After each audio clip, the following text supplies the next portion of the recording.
Kaya balikan natin ang ating pinag-aaralan kasi finale na, kailangan ma-review na natin.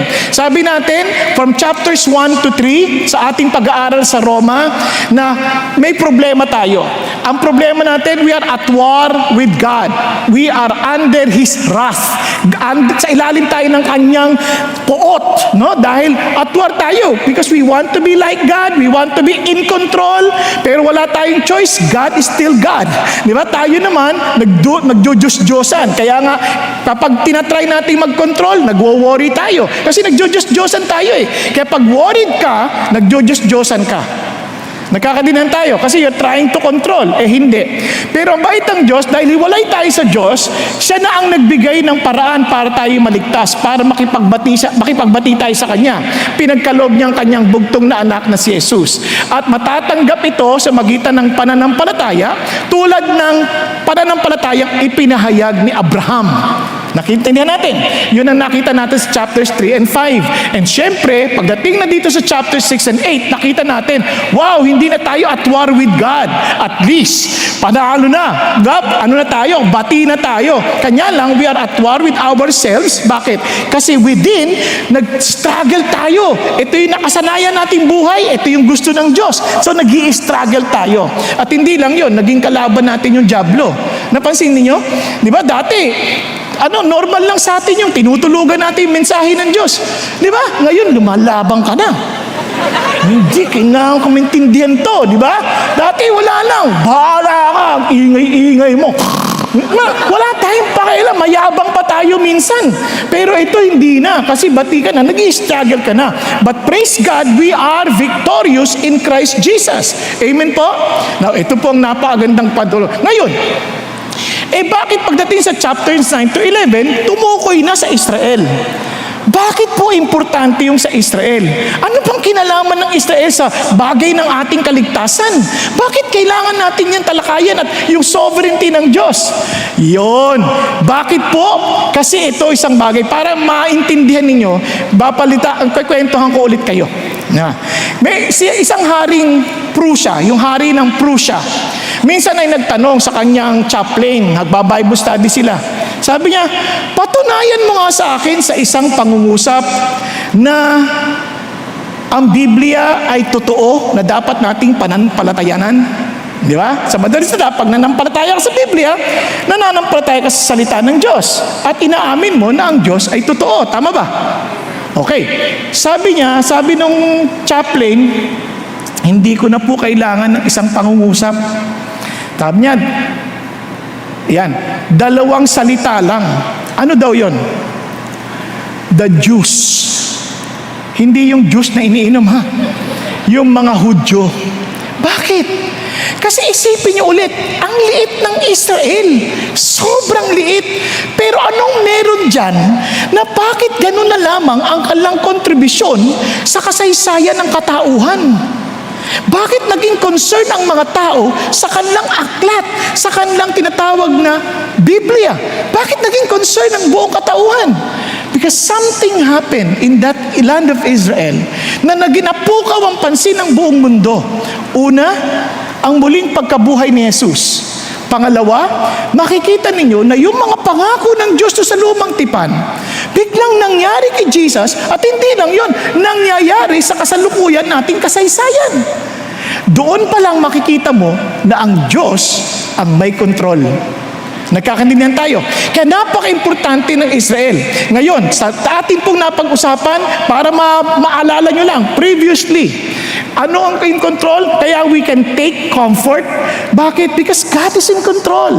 Bakit tayo makakomfort sa ganyan? Because when God controls, hindi siya malupit na namumuno. Siya ay mabuti. Siya ay mapagmahal, makapangyarihan na nakakaalam ng lahat ng bagay. Kaya ang sarap na, ay salamat, walang bagay na pagkakamali ang Diyos. Sa lahat na nangyayari, walang mali dyan. Kaya nga even si Joseph was very much encouraged and comforted by the words. Sabi niya, you meant it for evil. Hindi niya masinabing ginawa niyo mabuti. You meant it for evil, but God meant it for good. Yung masama ninyong layunin, ginawang mabuti ng Diyos para sa marami. Naintindihan po? Yun ang ating, kaya nga, we better believe His words and His promise and be saved. Believe in Jesus Christ na yun ang binigay niya sa ating paraan para ma-reconcile tayo sa Diyos. At dahil doon, itong mga kapaganda, God's gracious sovereignty, we need to be grateful. Yun yung part 1. Naalala nyo? We need to be grateful. Now, from chapters 9 to first half ng chapter 11, ito yon. Sinamarize ko ng ganito. People who surrendered to God do so because God has opened their spiritual eyes and hearts. Kung tayo man ay tumanggap sa Diyos, tayo man ay lumapit sa Diyos, ginawa natin yan dahil binuksan ng Diyos ang ating mga isip o ating mga spiritual na mata, paningin at puso. Nagkakaintindihan po? Pero people who continued to rebel against God, meaning hindi sila nagsasubmit sa paraan ng Diyos, hindi sila nagsasubmit sa paraan niya sa pamagitan ni Jesus Christ. People who continue to rebel against God, do so. Ginagawa nila yan because they closed their hearts to Him. Sinarado nila yung puso nila sa Diyos. Kaya yan yung responsibilidad ng tao. Nagkakaintindihan? Hindi ko walang sisihan, hindi ko pwede sisihin ng Diyos, kaya hindi ako lumapit sa iyo kasi ganito. Kaya last week, kung naalala nyo, ano yun natin? We need to be grateful. Bakit? God's election. Yaman din lamang kumilala kay Jesus, pinili ka ng Lord, ilapit kay Jesus. Pakisabi mo sa katabi mo, ang palad mo, napili ka? Di ba? Bakit ikaw? Ganon din ang tanong sa atin bakit ikaw? Parang ako rin, bakit nga ba ako? Wala naman akong qualification. Di ba? So, kaya naman ang response natin, thankfulness. At ang sunod, God's wisdom. Hindi siya nagkakamali. Alam na alam niya kanyang dapat gawin. He controls through our choices. Kaya we can trust God. Okay pa? We can trust God. Ngayon, huwag nating abusuhin ang kabutihan ng Diyos because of His kindness and severity. Now, ito pong bagay na to, we need to understand na dahil banal ng Diyos, siya rin po ay naguhusga. No? Naguhusga rin po. Kaya sabi ng Panginoon Diyos, wag niyong abusuhin ang kabutihan ng Diyos. Kaya naman, we need to be thoughtful in our living. Mapag-isip tayo palagi, hindi natin binabaliwala yung mga bagay-bagay. Kaya nga we meditate on His words. Kaya naman po we are studying the Word of God together that we may understand His will. Kaya naman we encourage you to be in a small group para lalo maintindihan how to put them into practice. Kasi ang hirap pag-usapan niya, no? Pagka malaki, itong malaki, ang hirap ha. Yung iba sa inyo, kala nyo nakikinig, nakagaya, nakadilat, pero ang utak tulog na. Hindi totoo. Yung iba naman, na ang utak nasa ulam, na kakainin mamaya. Kung kung saan sana tumatakbo, lumilipad na. Now, so ano pong dapat natin gawin? So learn to respond in humility to God's sovereign grace. Now, ano po ba ibig sabihin ng humility? Para tama na tayo, mamaya dire-diretso na tayo. Ano ba ibig sabihin ng humility? Kasi tayo mga Pilipino, ang tingin natin sa humility, lagi yung itsura, sa pamamaraan ng pananalita, napaka-humble niyan. Ang yaman niyan, pero tinan mo suot. Isip natin gano'n ng humility. Minsan, kahit naman yung suot niya, hindi simple, pero mayabang pa rin dahil nasa loob Kasi, bakit mo ginawa yun? Para masabi lang, humble ako. O, di ba? Di ba yabang ka pa rin? Ang humility is really from us to God. Mula yung isip natin, mula sa sarili, papunta na sa Diyos. Sa Pinay, napaka-humble niyan. Excuse me po. Nagsambait-bait niya. Excuse me po. Pero paglagpas niyan, kasi naman doon nag-uusap, makakapal ng mukha. Diba? Parusa naman itong mga taong to, walang damdamin. Diba? Pero, sorry po. Ganun pa Ganun tayo. Humble tayo tingnan. Pero hindi ito pag-iisip ng mababa tungkol sa sarili. Pero centering everything on God. Doon tayo, sa lahat ng bagay, sa Lord tayo. Kaya nga ako isa-summarize kayo parang ganito. Pag sinabi mong humble, yung glory ng Diyos ang ating primary concern. Whether we eat or drink, ang utak natin hindi yung masarap to. Hindi, nakaka-glorify ba kay God sa iyong pagkain? Di ba? Yung masarap nga, hindi mo naman tinirahan yung ibang tao. Ayaw ni God yun. So whether we eat or drink, we glorify Him. And we are united in His direction. In other words, hindi natin pinipilit yung gusto natin. Maraming tao pinipilit yung gusto No? Pinipilit yung gusto, hindi yan humility. Minsan nga, ang yayabang pa ng mga tao ngayon. Nagulat ako, mayroon akong nabasa Hashtag Nakalagay doon, hashtag shout out abortion. Masay, para ipagmalaki mo na nag-abort ka. I-ano mo, ilagay mo. Pumatay ka na. Proud ka pa. Para sabi niya, congratulate me. Pinatay ko, baby ko. Mamamatay tao ko. Yan ang kabutihan. Diba? Parang, ganon. Parang ngayon, kahit na mga bagay na alam mong ayaw ng Diyos, nagpaparada pa. Pinagmamalaki pa na ayaw ng Diyos na sinasabi na itong dapat natin ipagmalaki. Are you seeing this na nangyayari ngayon to sa ating paligid? Humility must put God first in all of our decision and aspiration. Everything we think of God, we think pagdating sa oras, we give Him the best. Hindi yung leftovers. Pagdating sa time, sa treasure, we give God our best. Yung ating talents, we give our best. Hindi yung pagkadating sa TikTok, talaga, ganyan. Pagdating kay Lord, magwawa-worship. Di ba? Subukan mo pagdating sa TikTok, ay wag. Kalupit. Pagdating sa kanta kay Lord, wala na. Hindi na kumakanta, nakatitig lang na ganyan. Bakit ano nangyari? You give God your best. Kaya nga sabi niya, we must put Him first. And of course, boldness in Christ alone. Hindi dahil sa, kaya ko mag-share ng gospel, sanay ako dyan. Dati ata ako sa sales. Okay, you praise God for that background. Pero when we are bold, not because, kasi siya naman, sa sales naman siya, kaya magaling siya. Hindi, it is because of Jesus Christ who is in me. Are you following? I shared the gospel because of Jesus. Pinagmamalaki ko siya kasi si Jesus yung solusyon sa buhay. Ba't ako mahihiya? Then, letting the Holy Spirit take the lead in our lives, yung talagang we need and pray that God will always fill us with the Holy Spirit every day of our lives. Para yung prutas na lumalabas sa atin, love, joy, peace, patience, kindness, goodness, gentleness, di ba? Self-control. Amazing. Lumalabas yun, sabi niya, and exalt Him now and forever. Wala tayong ibang pinagmamalaki kundi si God lang. We are to exalt Him in everything. We are to worship Him. Kaya, you ask yourself, are you giving your best to God? Ngayon makikita niyo kagad yung tao mayabang at saka humble. When they do things, they give their all to Jesus. Hindi yung tira-tira. At they will not give in sa hina ng kanilang katawan basta-basta. If ever they fell because of the weakness of the flesh. Not because na parang hindi na pinahalagahan ng Diyos. Nagkakaintindihan po? Hello? Kaya tuwan-tuwa ako sa inyo, nakita ko yun, parang, kanina kaganyan kayo, ngayon dumahaban kayo. Sabi niya, hindi, para kay Jesus ito. Hindi pwedeng ganyan. Tama?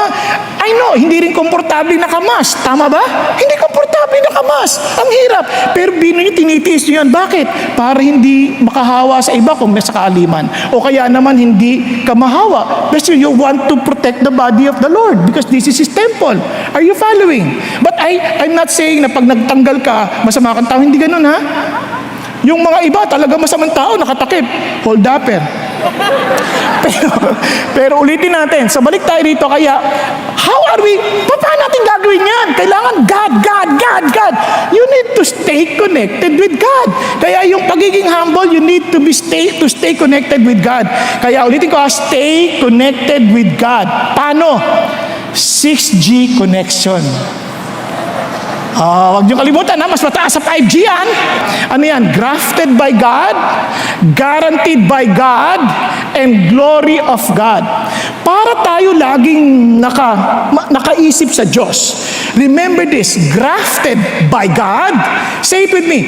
Grafted by God, guaranteed by God, and glory of God. Hindi sarili. Si God. Now, simulan natin. Grafted by God. What does it mean? Kung naalala ninyo, last week, nadaanan natin to, pero babalikan natin. In the first piece of dough, ibig sabihin sa, sa paggawa ng tinapay, is holy, the lump is also, and if the root is holy, the branches are too. Ano sinasabi niya? When you are to offer God, you offer God the first. Yun ang sasabi ng Lord yung first. Yung first will sanctify the rest. Kapag itong tinapay na to, in-offer mo as your first fruit to God, yung pilas niyan, holy pa din. Nagkakaintindihan. Kaya nga, the firstborn belongs to the Lord. In-offer mo. Kaya, pag sinabi mo, Jesus is the firstborn of all creation, siya yung holy, offered to God, at the rest na kabahagi ni Jesus becomes holy. Nagkakaintindihan. So if you're part of Jesus, you are holy in the eyes of God. Nasusundan po. O, tuloy tayo. Sabi niya, but if some of the branches were broken off, tinanggal, pinutol, and you being a wild olive were grafted among them and become partakers with them of the rich root of the olive tree. Now, tuloy tayo sa Romans 18. Sabi niya, kaya do not be arrogant. Huwag ka magmamalaki toward the branches. But if you are arrogant, remember that it's not you who supports the root, but the root supports you. Now, anong pinagsasabi ni Paul dito? Naintindihan niyo ba ito? Parang ganito yan, ano? Nag-aalaga ka ng olives. Pag nag-aalaga ka ng olives, kunyari sa farming, pag tinawag ng cultivated olives, ano ibig sabihin? Inaalagaan yan, binabagyan ng patabayan, sinisiguradong nakatrim yan ng maayos, malinis yan. Lalo kapag mga olive farming na nagtitinda ng mga olive oils, di ba? Sinisiguradong maayos yan, no, walang sakit yan. Ngayon, ano yung wild olive? Yung wild olive, nabubuhay lang yan kung anong dumating ng binigay ng nature. Umulan, pag di umulan ngayon, tagtuyo, patay yan. Kaya parang payat yan. Walang nangangalaga dyan. Hindi siya seemingly mahalaga sa ibang tao. Bakit? Kasi hindi siya naalagaan. Nasusundan po. Andiyan pa kayo? So sinasabi niya, itong mga taga-Israel, kasi pinag-uusapan niyan, Israel eh. Sabi niya, sinuko na ba sila ng Diyos? Hindi. Sabi niya, kumbaga ganito, yung kalampan samantalang pagtanggal dahil hindi sila mabunga, itong mga hentil, sinama sila yung ginraft. Yung grafting na yan, para mag-graft ka. Kunyari, ito yung sanga. Para mag-graft mo yan, puputulin mo yan. Pak! Ngayon, minsan kinakarubay ng ganyan, tapos yung sanga nang galing sa wild, ididikit doon, taka ite-tape, para mabind, tapos hanggang sa maging siya na yung bunga, siya na yung support ng roots, ibibigay na sa kanya. Nagiging cultivated na rin siya, kaya hindi na wild yung kanyang bunga. Nasusundan po. Yun ang sinasabi niya, kung itong root na to, holy, at yung supang, dinikit mo, dinugsong mo yung supang, yun ang graft. No, yung iba kasi ang isip nila sa graft, pangangawalta eh. Iba yon, graft and corruption yun. Ito, iba yon. Kasi sa Pilipinas, masyadong uso yung graft na yun. Katulad nung may nahuli sa one way. Naalala niyo ba yung nahuli sa one way?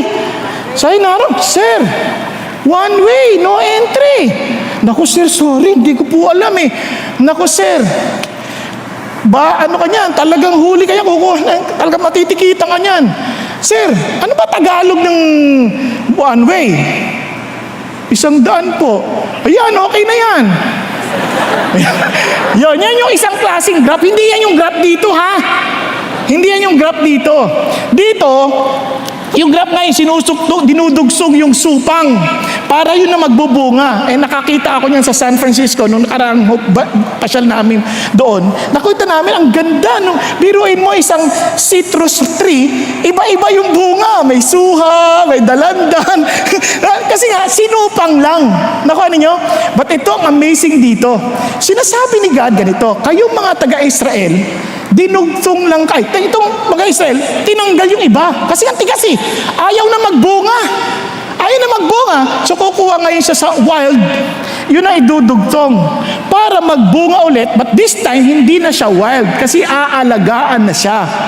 Cultivated na siya. Naunawaan po. At yung tibay ng rugat, yun ang magbibigay sa kanya ng magandang nutrients para magkaroon ng magandang bunga. At yun ay exactly larawan na binibigay sa atin ng Diyos. Tandaan natin tayong mga hentil. Tayo hentil ha, basta hindi ka Hudyo, hentil ka. Okay ba yun? Meron ba ditong Hudyo? Okay, so madaling salita, lahat tayo hentil. Alam niyo ba, sa sulat ni Pablo, sa Efeso, binigyan niya ng linaw yan, parang ganito. Sabi niya, sa makatwid, alalahanin ninyo na dati, kayo'y mga hentil sa laman. Kayo ay tinawag na mga dituli. Okay? Sa salita natin, para walang bastos ha, huwag kayong galagdagan ng mali siya, para sa mga supot, ang mga tinatawag na mga tuli. Nagkakaintindihan tayo? Hindi. Kayo talaga, huwag na kayong tumawa. Hindi naman yan nakakatawa. Tuloy tayo. which is performed in the flesh. Di ba? Yung pagtutuli na ginagawa sa laman ng human hands. Tandaan ninyo, paulit-ulit, remember that you were at that time separate from Christ. Wala kayong bahagi kay Kristo. Nagkakaintindihan? Wala tayong lahat bahagi kay Kristo. Sabi niya, nung panahon na yun, hindi lang yun, excluded tayo sa commonwealth of Israel. Yung pagpapala at yaman, ang pagpapala ng Diyos sa Israel, hindi tayo kasali.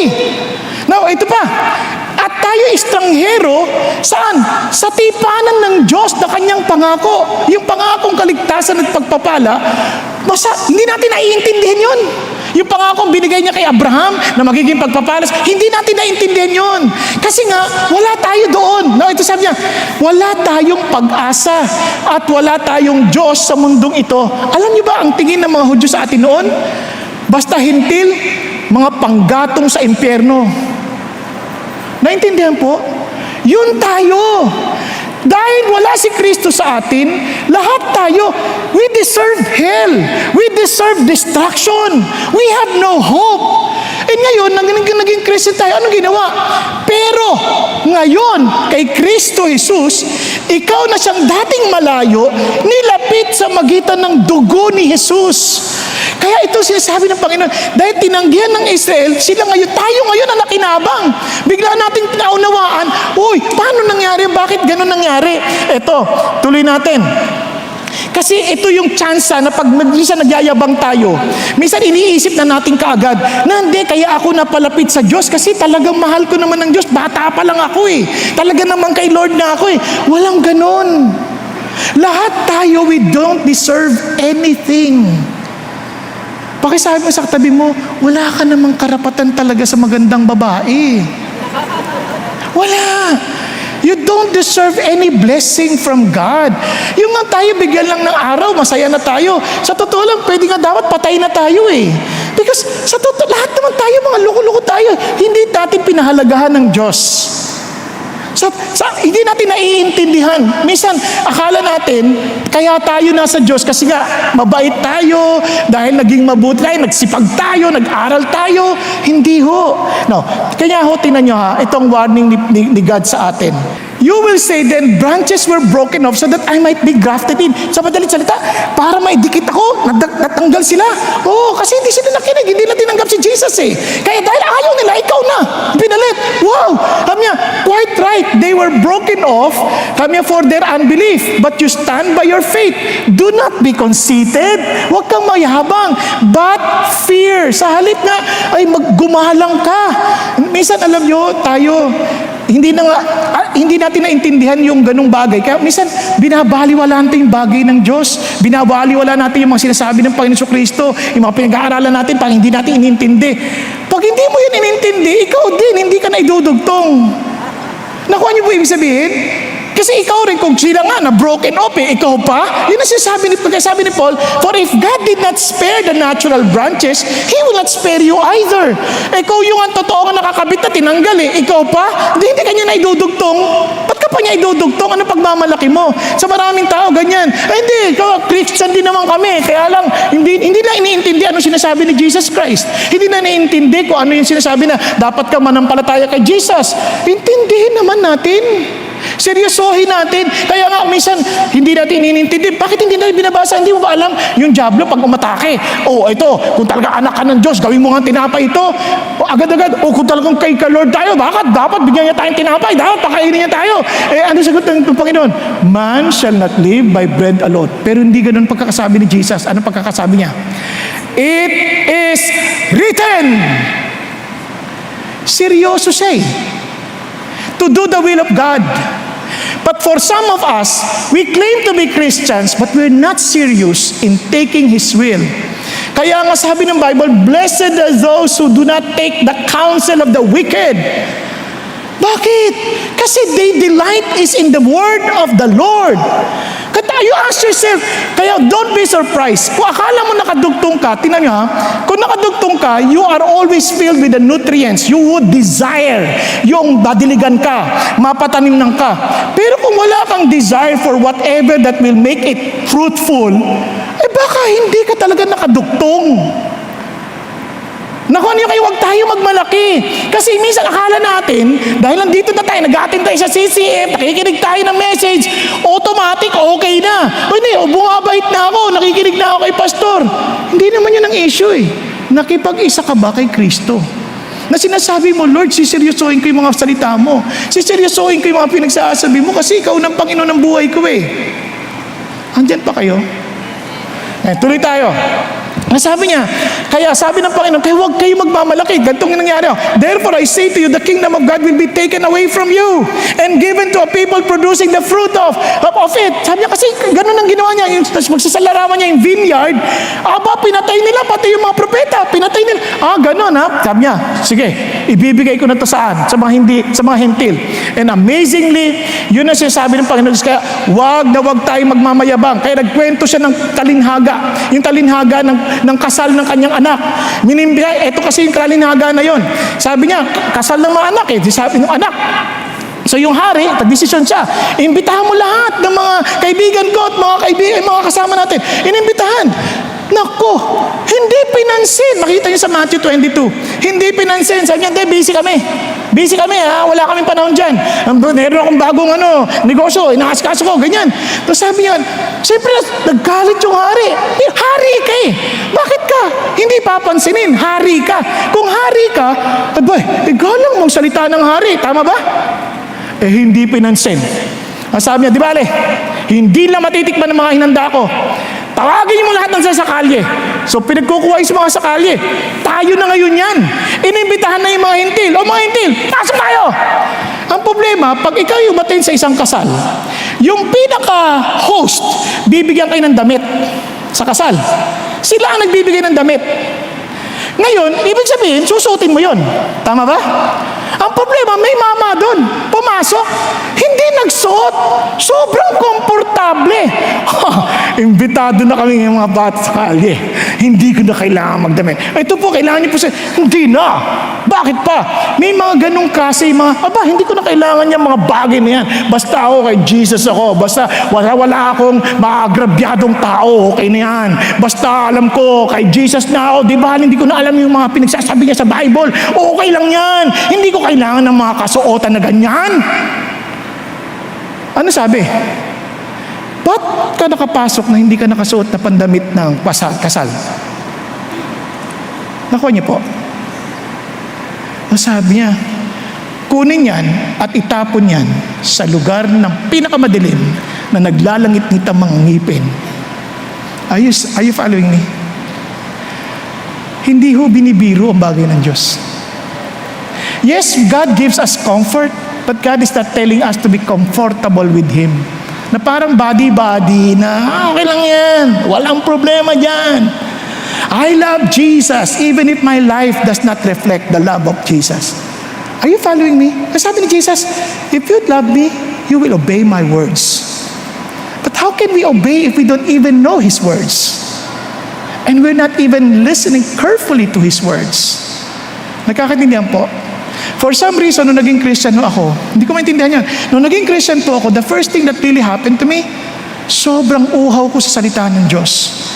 No, dati wala akong pakialam, bigla akong nauhaw. May basa ako ng basa. And for some reason, I always desire to know Him more. Ito nga po recently, itong linggo na to, nagpe-pray ako, sabi ko, Lord, ba't parang hindi niyo ako kinakausap? Nagbabasa ako ng Bible, parang walang dating sa akin. Lord, ba't hindi niyo ako kinakausap? Galit po ba kayo sa akin? May ginawa po ba ako, Lord, na hindi po kaaya-aya sa inyo? Kahabagan ninyo ako, patawarin niyo po ako, Lord. Ano po ba? Tapos umiyak po ako, nakatulugan ko pong umiyak.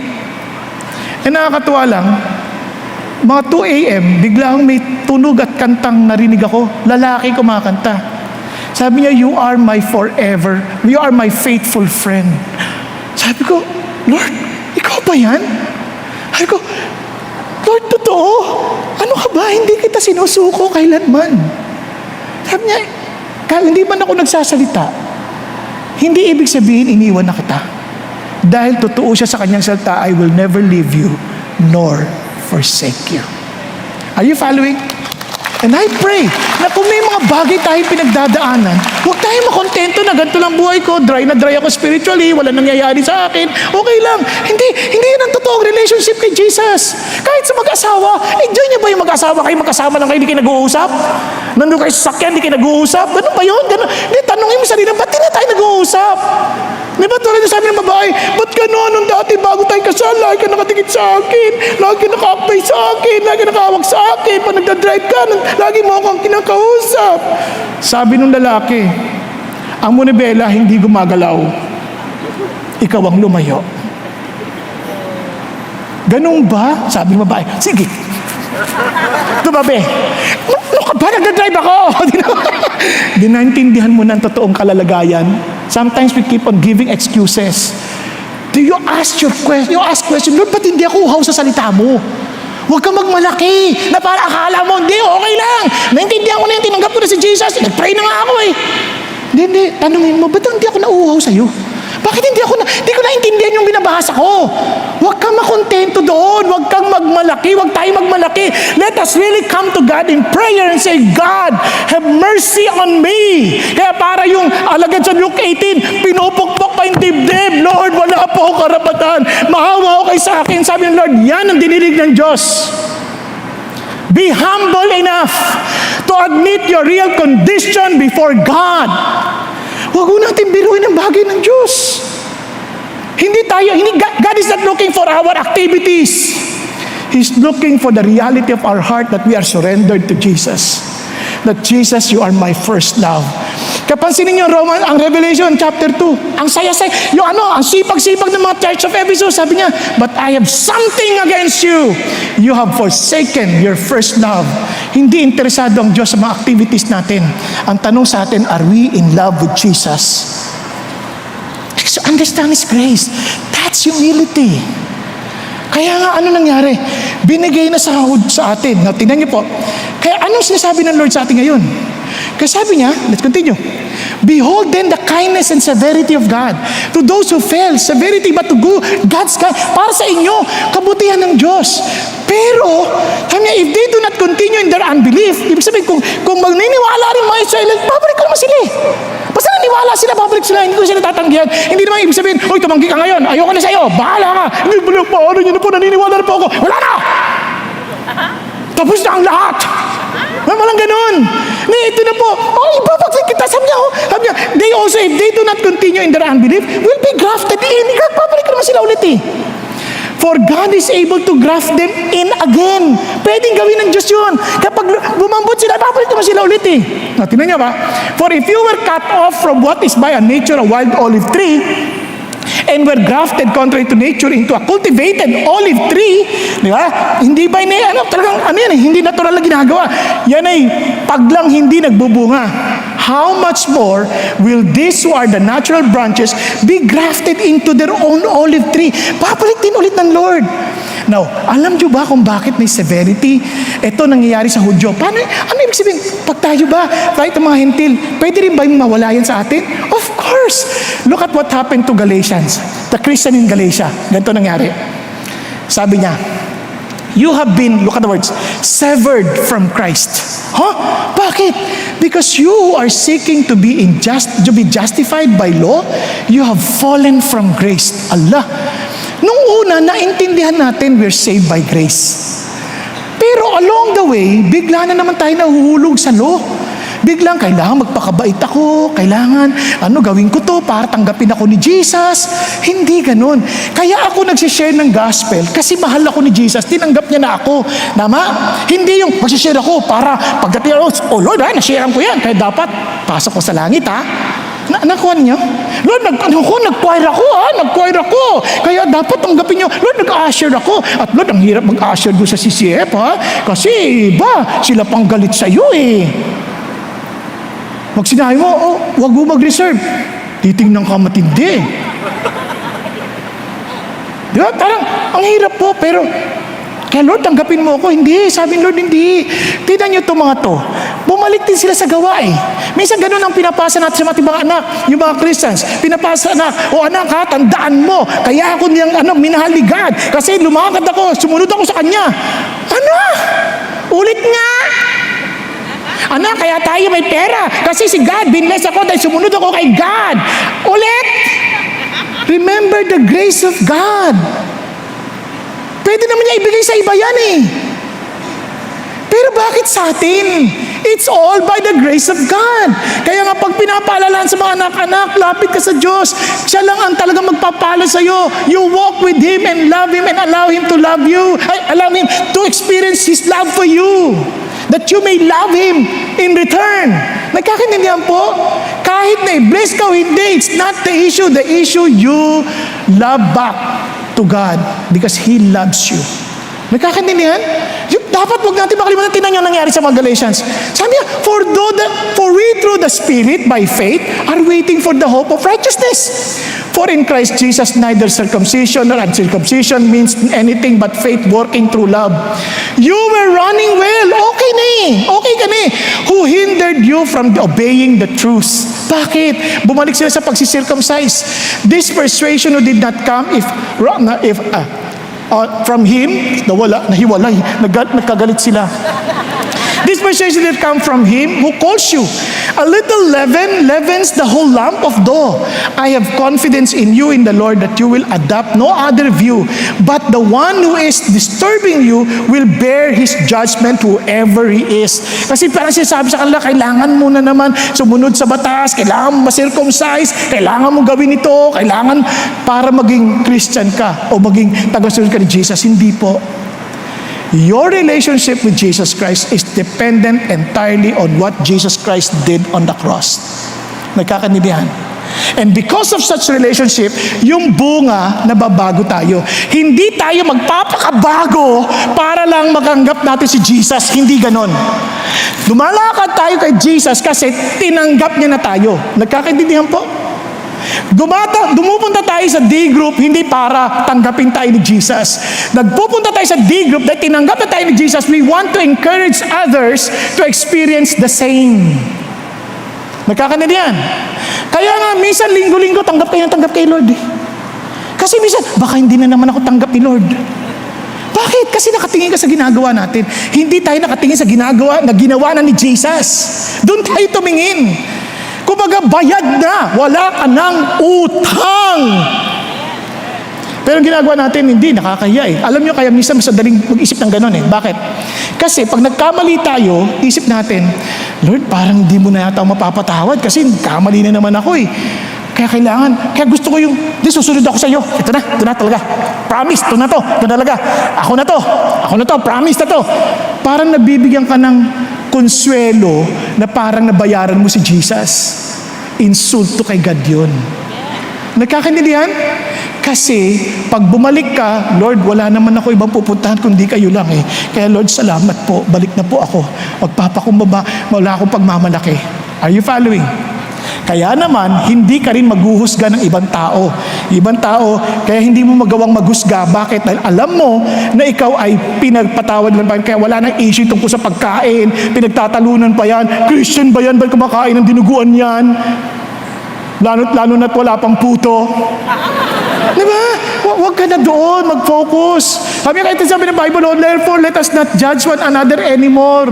Ay, grabe. Anong klaseng pastor yan? Walang Bible sa kanyang harapan. Ang Bible ko electronic, hindi ang totoong Bible. Kailangan totoong Bible yung nasa aklat.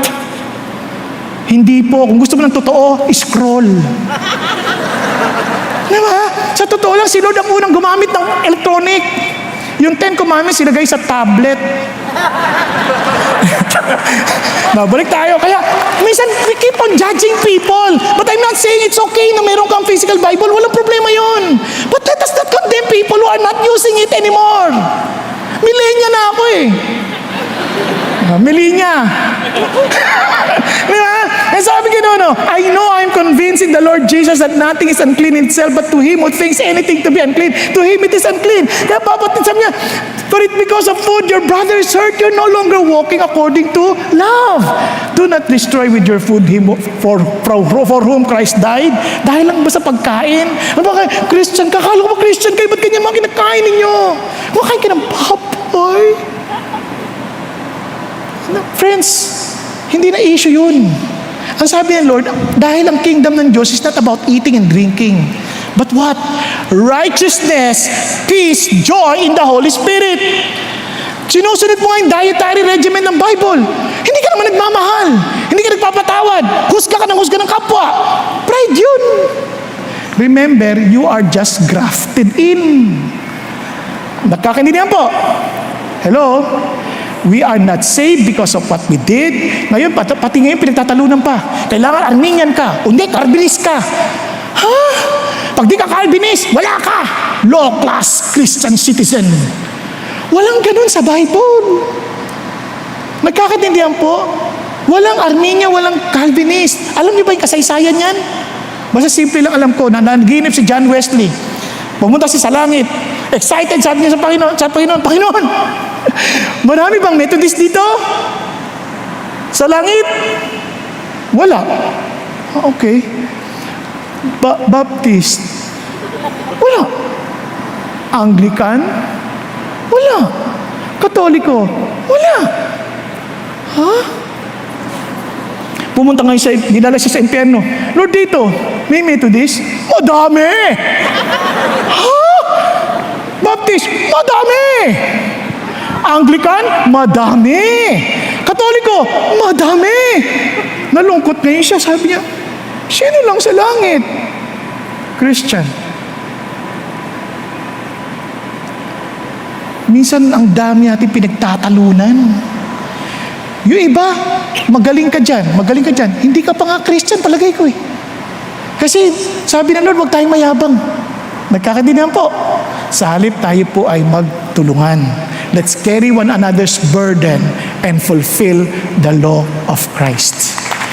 At ito maganda, we are guaranteed by God. Ha? Bakit naman tayo nakakatiyak na guaranteed by God? If God remains faithful with Israel, then for sure, whatever He promised them, sigurado mapapanghawakan din natin yung promise ng Diyos. Amen po? Tingnan natin, mabilisan lang. For I do not want you, brethren, to be uninformed of this mystery. Pag sinabi natin mystery, hindi yan parang huhulaan mo pa. Hindi. It's about the truth revealed. Sabi niya, so that you will not be wise in your own estimation. That a partial hardening has happened to Israel until the fullness of the Gentiles have come in. Ano ibig sabihin nito? Sa sinasabi ni Paul, sabi nga, ito yung hardening ng Israel, partial lang yan. So babalik yan. So pagbalik na yan, tandaan ninyo, tapos yung programa ng Diyos tuloy-tuloy pa rin sa Israel. So ano ibig sabihin niyang until the fullness of the Gentiles has come in? Sa iba, ang maaaring ibig sabihin ay parang pag nabilang na yung tamang bilang na ng hitil, dumating na. Pero hindi po yan tinutukoy ng Diyos. Itong sinasabi ng Panginoon Diyos. Kasi yung word na yan, ito ay nangyari sa vengeance, no? Ito po yung judgment and parang tribulation. And they will fall by the edge of the sword and will be led captive into all the nations, and Jerusalem will be trampled underfoot by the Gentiles until the times of the Gentiles are fulfilled. Pag dumating na yung time at tapos na yung Antichrist, that's it. Are you following? Kaya ang galing ng Diyos, pakinggan nyo ito ha. Ang sabi niya, Lord, hindi pa ako tapos yan. Kaya panoorin nyo ang mga nangyayari sa Israel. Intindihin nyo yung nangyari, hindi tayo ang sentro. Hindi yung pagtaas ng presyo ng gasolina. Wala yan. Pag-isipan, hindi nangyayari sa Ukraine. Wala yan. Ano ang ginagawa ng Diyos sa mga pangyayari patungkol sa relasyon sa Israel? Tuloy tayo.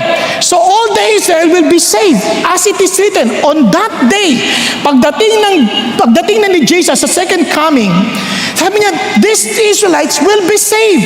And sabi niya, the deliverer will come from Zion. He will remove ungodliness from Jacob.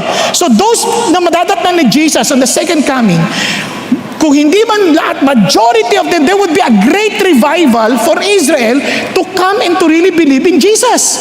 Bakit?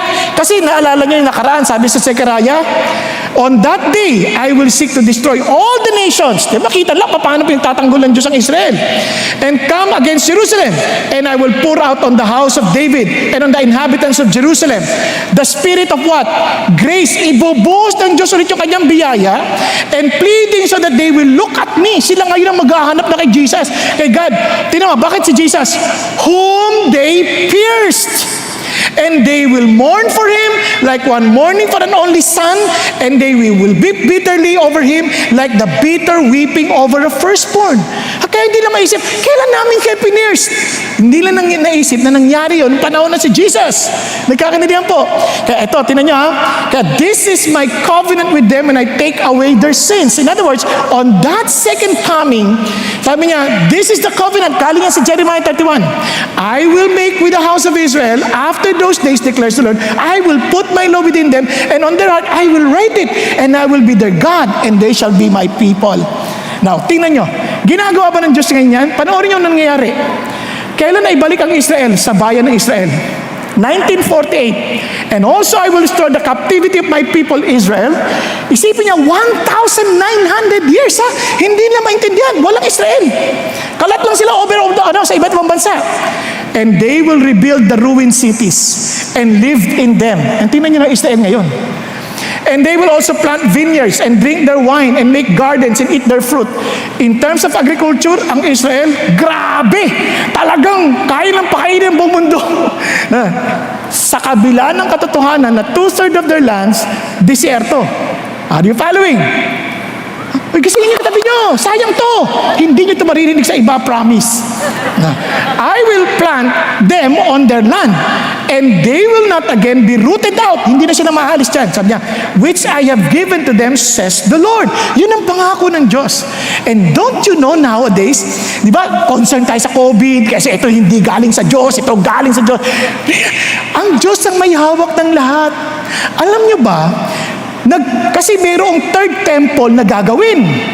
Yung third temple, signal yon na ito na yung palatuntunan ng Diyos. That temple will be desecrated by the Antichrist. Andiyan pa ba kayo? Okay. Now, ito ang amazing part. Hindi sila makapag-build niyan kasi hindi nila magawang ma-purify ang kanilang sarili. Kasi they have to offer red heifers. At 5 red heifers. Pagkagin nyo ito ha. Sabi ng Bible, this is the statute of the law which the Lord has commanded. Saying, speak to the sons of Israel that they bring you an unblemished. Unblemished. Ibig sabihin, walang halong ibang, yung walang itim na balahibo. Basta purely red heifer in which is no defect, on which a yoke has never been placed. Hindi man nagamit mang sagpagsaka. 5. Sa galing ng Israel, they could not produce one. Nagkakaintindihan, sa galing ng kanilang technology, hindi sila makapag-produce. Kasi they felt, unclean, based on their ceremonial law. Unclean, so hindi sila makapag-start ulit kasi wala silang red heifers. Itong amazing. Nung panahon ng matindi yung COVID, lockdown, may farmer sa Texas na nagkaroon ng 5 red heifers. 5 unblemished. Purely red. Sa Amerika yun. Kung sa Amerika yun, itatag yun. Pag tinag na yun ng Amerika, blemished na. COVID. Hindi mapuntahan para itag. And that particular 5 red heifers now delivered to Israel. Kaya nga nagkakagulo sila ngayon. Saya-saya nila, wow! Matatayo na ang temple! Nagkakadinihan. Sa atin, nanonood lang tayo. Bakit? Malapit nang dumating si Lord. Kaya sabi ng Bible, wake up, you sleepers. Hindi natutulog dito. Yung literal na buhay. Man, God is true to His words. Kaya panoorin yung ginagawa ng Diyos at sa mga nangyari sa Israel ngayon. Panoorin nyo. You will be surprised on how God is fulfilling His words. Hindi nila alam that they're doing exactly what God is telling them to do. Hindi ka ba namamangha niyan? Hello? Naintindihan niyo po? Now, kung hindi ka excited sa muling pagbabalik ni Jesus, then there is something wrong with us. Nagkakaintindihan? Now, ito na po. Ang amazing pa. Tuloy natin. Kasabi ng Bible, from that standpoint of the gospel, yes, the gospel, they are enemies for your sake. Para kayo maging Christian. But, from the standpoint of God's choice, hindi mo pa rin maitatanggi. Pinili sila ng Diyos eh. Pangako ng Diyos yun sa kanilang forefathers. Kaya nga, yung gifts and the calling of God are irrevocable. Doon naman kaya tayo makakapanghawak sa pangako ng Diyos. Kasi pag tinawag ka ng Diyos, dahil binigay ang gift ng Diyos na eternal life, yan ay hindi na magbabago isip ng Diyos. Yan ay kung na kay Jesus ka. Nagkakaintindihan. Kung wala kay Jesus, hindi yan para sa'yo. Yung pangako na hindi. Kasi ganun din sa kanila. Bagamat sa gospel, seemingly kaaway, hindi sila tumanggap sa Lord, pero hindi nagbago ang kanyang pagtingin sa Israel. Sila pa rin ang kanyang mahal na ethnic land. Nagkakaintindihan. Isang race na pinahalagahan ng Diyos because they are the chosen people. Kaya biruin nyo, yung blessing ng Diyos, sinasali tayo. Kaya, bakit tayo magpapakumbaba?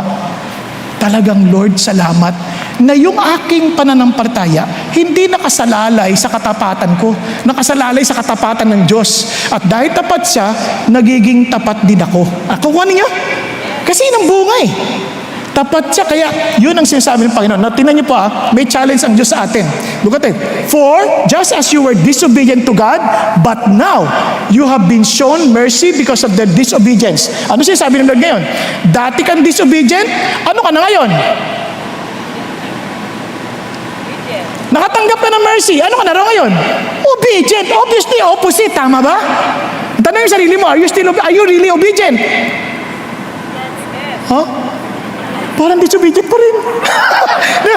So this also now have been disobedient, that because of the mercy shown to you, they also may now be shown mercy. Naman, kanino? Sabi niya, Lord, for God has shut up all disobedience so that He may show mercy to all. Paano mangyayari yan? Naalala niyo pa to? I say then, did not stumble so as to fall, did they? Far from it, but by their wrongdoing, salvation has come to the Gentiles to make them jealous. Now, you ask yourself, yan bang buhay natin ngayon, talagang maiinggit sila na Christian tayo at sila hindi? Tanong nyo yung kaopisina nyo bukas. Yung bang buhay ko kainggit-inggit bilang Christian? Yung classmates mo, tanungin mo mga classmates, yung bang pagiging Christian ko, nakakainggit ba? Parang gustuhin nyo rin si Jesus?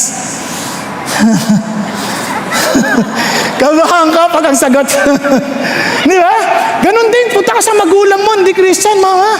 Mula ba naging Christian ako? Kainggit-inggit ba ako? Nakakaakit ba na gusto mo niyong maging Christian? Kung wala kang loob, lakas ng loob sabihin yon, wag na. Mag-isip ka na lang, Lord, natitisod ko ba sila? O naiinggit ko sila sa'yo? Di ba? Pag sabi mo, alam nyo, ang saya-saya ng buhay ko mula nang kay Jesus. Pero pag sabi mo, alam mo, mula nang kay Jesus ako, saya-saya ko eh. Totoo lang. Naging maayos ang buhay ko. May direksyon na ako ngayon. Pero alam mo, lasing ako eh. Pagka gano'n, wala na. Paano ka maiinggit niyan? Yun ang sinasabi ni Jesus. Kung magpapakumbaba tayo because of the guarantee of God, then dapat kita sa atin na kainggit-inggit yan. Sarap naman ng relationship mo kay Jesus. Di ba? So let me just share this with you. Diba? Respondeso via play. RSVP. Now, alam nyo, meron po kasing inimbitahan. Ito po yung lumabas sa Yahoo News. Inimbitahan po si Jessica Baker and her husband na matin, RSVP. So nag-comply sila. Nag-RSVP sila. Pero, biglang, kinancel niya yung kanyang reservation ba on the very day of the wedding. So sa madaling salita, hindi sila nagpakita. Gulat sila, nakatanggap sila ng liham na pinare-reimburse yung ginastos halagang mga $80. Yung ginastos, mga 80 more or less yun, less than 80. Basta, ni-rounded off ko lang. So, $80. Nakulit sila. Sabi niya, bakit? Yun yung expense na ni-reserve namin hindi kayo dumating. Nagsabi kayo na dati kayo, hindi kayo nagdumating. Kaya bayaran nyo yan, i-reimburse nyo yan. O explain niyo bakit. Nakuha nyo? And imagine nyo, kung lahat ng mga sinabi natin kay Lord at hindi natin ginawa, singilin tayo. Palagay nyo. Lahat ng mga sinabi natin sa prayer, nangako tayo, Lord, iligtas mo lang ako ngayon. Gumaling na ako sa COVID, promise. Talagang maglilingkod ako sa'yo. Paano ko i-reimburse sa'yo ng Lord lahat? But here's the guarantee. I thank God. Nagkapag-RSVP man tayo at hindi tayo sumipot, nagkamali tayo. Ito naman ang tiyak. Jesus Christ paid the bill. He reimbursed everything. Having canceled the certificate of debt consisting of decrees against us, which was hostile to us, and He has taken it out of the way, having nailed it to the cross. Wala nang ebidensya. Nagkakaintindihan? Wala nang ebidensya. No wonder, we are to be humble enough in Lord. Dapat kung magbabayad lang kami ng hangin na hinihinga namin sa araw-araw, magbabayad kami, Panginoon Diyos, ng araw sa bawat umaga. Magbabayad kami ng tubig. Lahat ng yan, babayaran namin sa iyo. Dahil sa mga pagkagawa namin pagkakamali, we are totally bankrupt. But Jesus paid them all. Binayaran niya. It's only by God's grace. And God, who is true to His promise to the Israelites, He is also true to the promise given to you and to me. Kaya nga, it's a glory of God. Hindi maintindihan, glory of God. Kaya sabi ng Bible, tingnan nyo, oh, the depths of the riches boast of wisdom and knowledge of God. Naintindihan nyo ba yung lalim ng kaalaman ng Diyos, that He knows everything about us, and yet He loved us, and yet He accepted us, and yet He saved us? Kung alam ng katabi mo lahat ng tungkol sa'yo, baka nilayuan ka na. Nagkakaintindihan? Kung alam lang nila kung sino ako at mga nakaraan ko, baka wala na maniniwala sa akin. But by God's grace, alam ng Lord, yung yaman ng kanyang katalinuhan, yung yaman ng kanyang kaunawaan, no way na maaabot natin. Parang sabi ng Lord, hindi mo maintindihan lahat ng pinagsasabi ko ngayon, pero ito lang sasabihin ko sa iyo. God is so wise to be mistaken. Are you following? And sabi niya, unsearchable as His judgment and unfathomable His ways. Sabi niya, hindi mo masukat ang kanyang paraan. Hindi dahil magulo siya.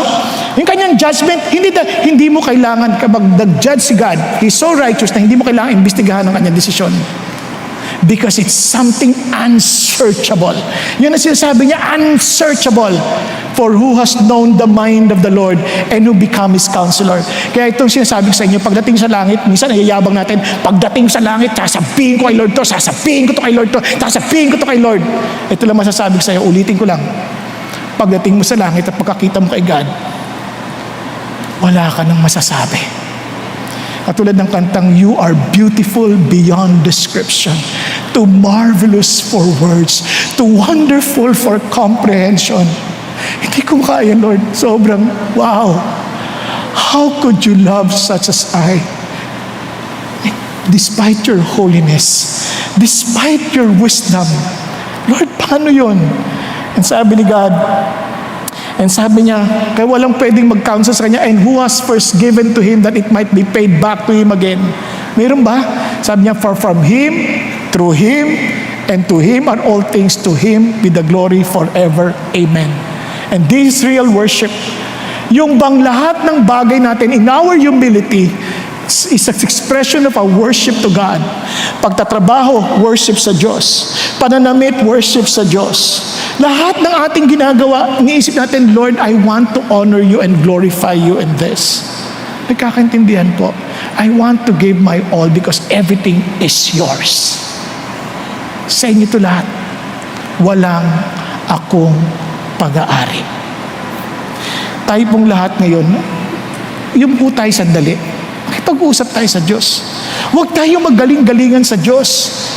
His wisdom, His knowledge, sobrang lalim na hindi kaya ng isip ng sino mang tao. Kaya huwag kang magmamalaki. Huwag kang magmamalaki. Yung inisip mo, akala mo mas magaling tayo sa Diyos. Kung talaga may Diyos, bakit may mga nangyaring ganito? Wala kang naiintindihan, kapatid.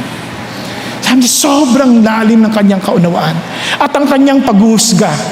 Bakit niya ako inuhusgahan ng ganito? Hindi mo naintindihan sapagkat ang kanyang paghuhusga ay hindi mo kailanman kayang